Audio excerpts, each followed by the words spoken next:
1条鲈鱼，2块豆腐。今天豆腐鱼包，鲈鱼1条，1斤1 17块。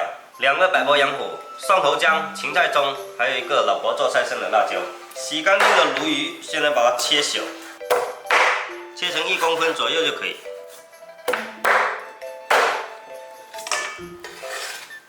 切好的鱼块来加1勺料酒，1勺酱油，腌制一下。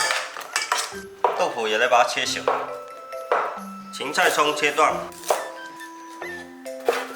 切几条辣椒丝配色，再来切点葱白、蒜头。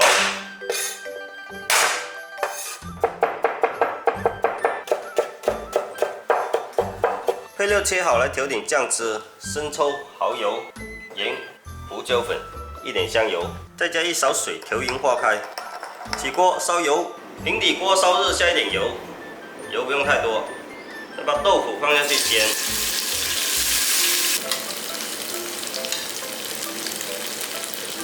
煎到一面金黄，再放另一面。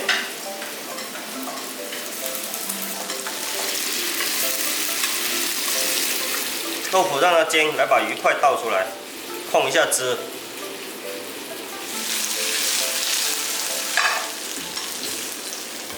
把豆腐煎到表面稍微金黄就可以了，不要煎得太老，夹起来备用。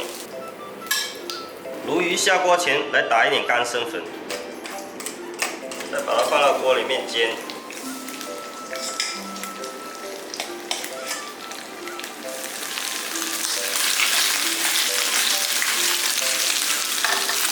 煎这一面金黄，放另一面。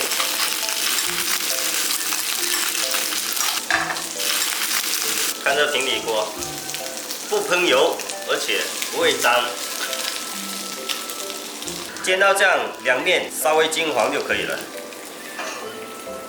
砂锅放上去，砂锅烧热，下一点点油，蒜头、姜、葱白爆香。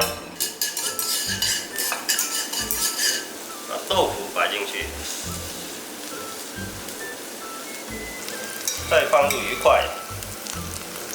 来一点农夫山泉，小半碗就可以。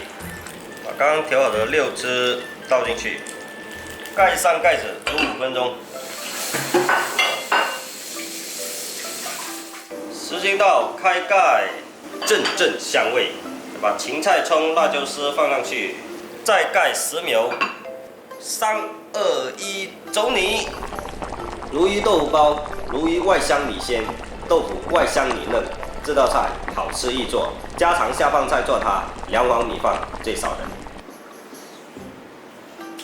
这豆腐比鲈鱼还好吃。